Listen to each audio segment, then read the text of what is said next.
Hello and welcome to Tonalist Painting with M. Francis McCarthy. This is your painter in residence, M. Francis McCarthy, and I am bringing you a painting today. It's called Amber Pond at 12 by 16. We did the study last week. It was a 5 by 7.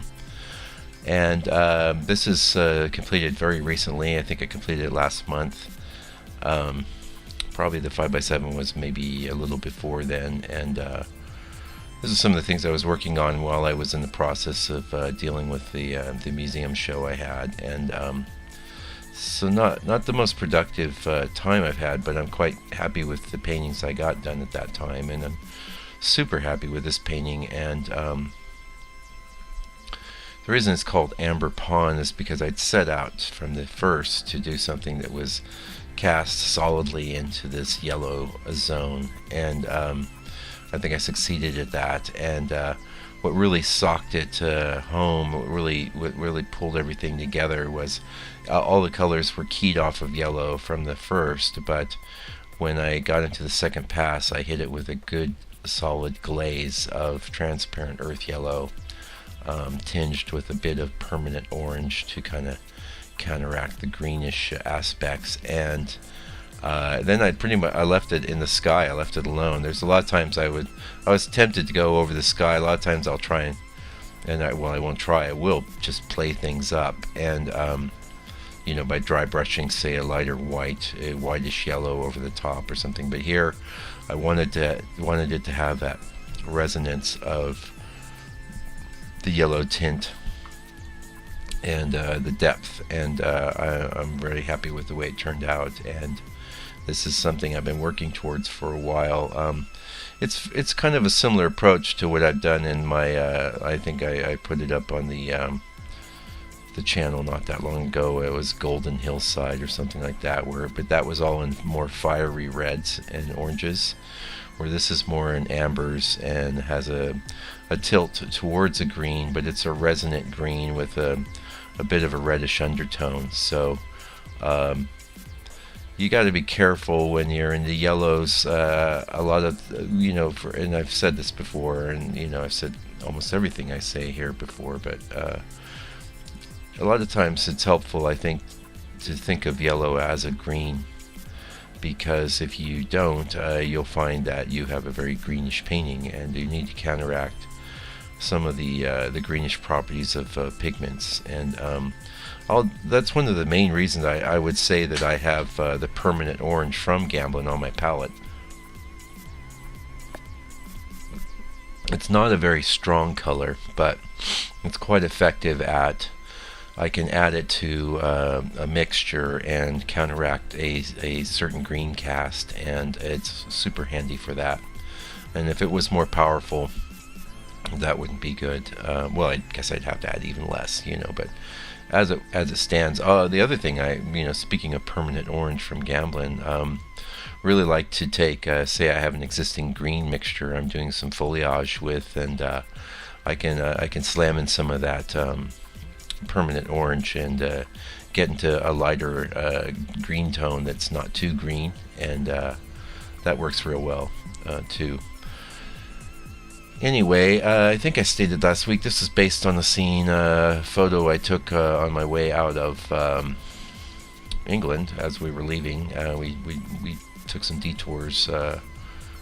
We were headed to a town where my wife's family lives, her kids, and we were going to have a little visit before getting on the plane. And we stopped over and took some pictures, and one of the things that I guess I would call out is that the photo was changed quite a bit. In the original photo, up in the upper portion of the painting, or the scene, there was a super strong horizontal branch coming out from that main tree, and years ago I might have left that in, but these days I knew it was distracting. It was something that was kind of giving you a trapped feeling. And so much of what makes composition work or not work is based on feelings, and I have to say more than that, based on experience. You really have to try a bunch of things and keep painting a lot to get a sense of what's really going to work compositionally and what's not. And I have to say that, of all the different aspects of painting that are subjective and you can see from each artist, composition is one of the strongest. Anyway, sorry, I had a bit of an interruption there, but I am trying to make these videos longer. I'd appreciate any feedback in that regard. If you look at the earliest videos that I was posting on my channel here, some of them were like 4 minutes or 6 minutes, and I think at that time I based it just strictly on that pretty much started this channel with the 100 Days of Tonalism project, and I think I just said, well, I speed everything up by 4 or 5 times, and that'll be the length of the video. And then as time progressed, I decided, well, around 10 minutes is good, and now I'm thinking 15 minutes is good, but sometimes it's a challenge to ramble for that long, although maybe not. Well, we know I can talk, so anyway.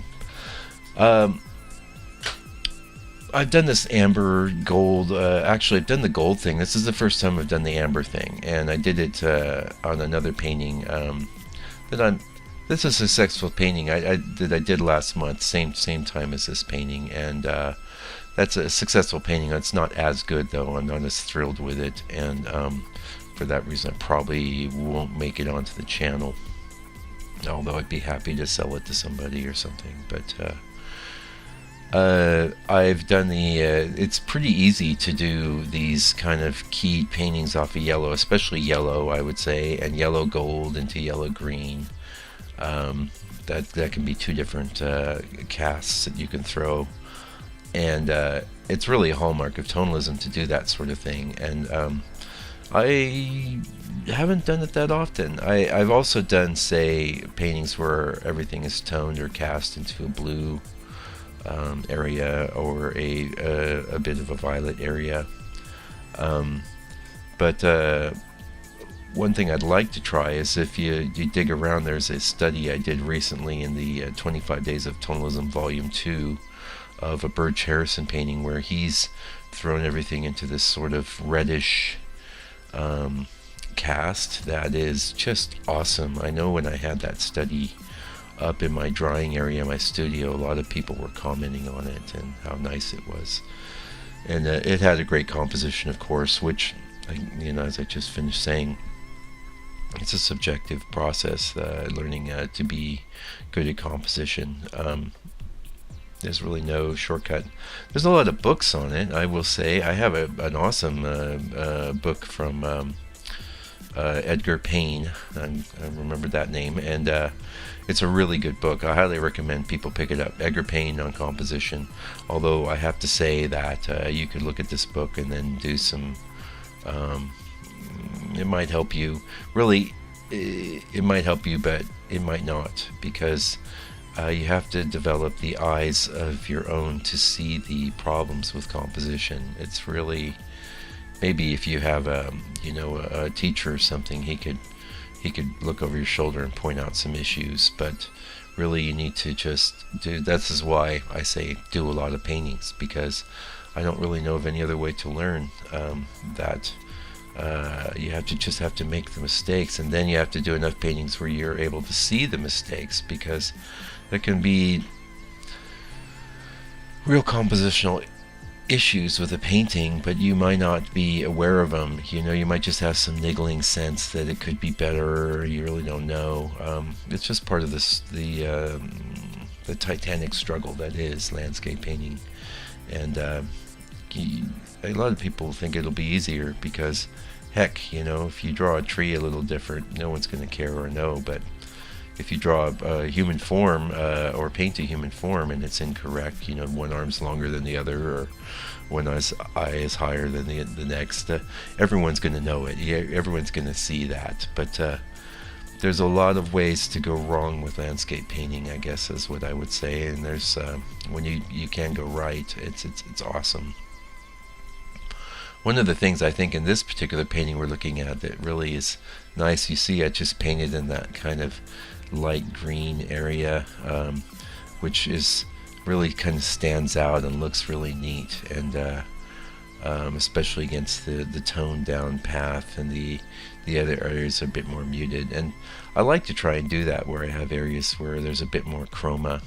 It takes some discipline, I guess I would say, because once you start cracking out the chroma brush, it's easy to get carried away and just produce a painting that's way too bright in general.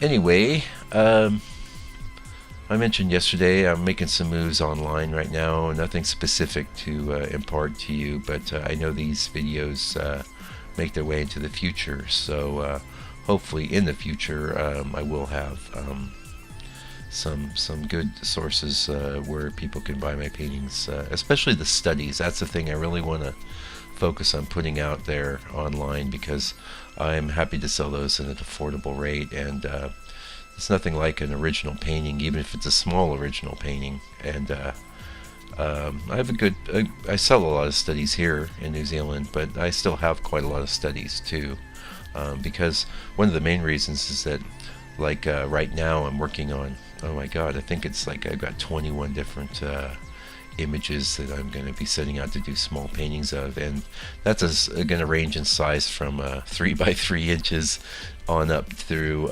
7 by 10s and 7 by 7s, and I'm doing a bunch of 6 by 8s, and I did some 6 by 8s yesterday, and actually I'm really actually on the video right now you can see me doing that glazing I was talking about earlier. Sorry for the aside there, but 6 by 8 I'm kind of rediscovering. It's a pretty neat size. It's not as squared off feeling as an 8 by 10. There's interesting things that happen to these proportions as they you would think that the 8 by 10 would have the same proportions as a 6 by 8, but it actually seems more square. I don't really know how all that works. I'm not a mathematician. The proportions are very interesting, and anyway, I did two 6 by 8s in the studio yesterday, and it's nice because it's a little more elbow room than the 5 by 7, and which is kind of helpful since I'm doing these incredibly textured, thickly textured painting on these super textured boards right now. I'm kind of going through, well, I don't know if it's time to call it a phase. I guess it's going to be a phase because I'm really into it, and I'm just digging it because it's different, and it's a new twist. So I mean, once you get the basics down, you can kind of move in different areas, and I've been sort of have this textured approach bubbling in the back of my mind for a while, and several things have kind of sparked me to getting into it, and so now I'm into it, and I'm enjoying it. And I will try very soon to get something up on this channel so that it's I'm not talking about something you're not going to see for months in the future. It'll probably be a couple weeks before I get something up. I have a pass of larger paintings I'm finishing up, and in those is a 7 by 10 that was my first experiment in this regard, and I'm really stoked with that painting. I really like it, and it's another one of these ones. It's all in gold tones. In that case, it's more maybe reddish gold, but anyway, we're getting kind of close to the end. Sorry, you can hear my dog barking in the background there. Yeah, my wife yelling at him. Hey, if you enjoyed this video, please subscribe to my channel. I appreciate that. Leave a comment if you like. I always appreciate that too, and I'll always reply to any comments. So you can go to my website at landscapepainter.co.nz. You can follow my blog through there. There's also a link to the blog underneath the video. On the blog will be a nice higher resolution image of this painting we did today, along with 2 really good detail shots, so go check those out. And I'll be back next week with a 25 Days of Tonalism painting and another one of my own. So meanwhile, please take good care and stay out of trouble.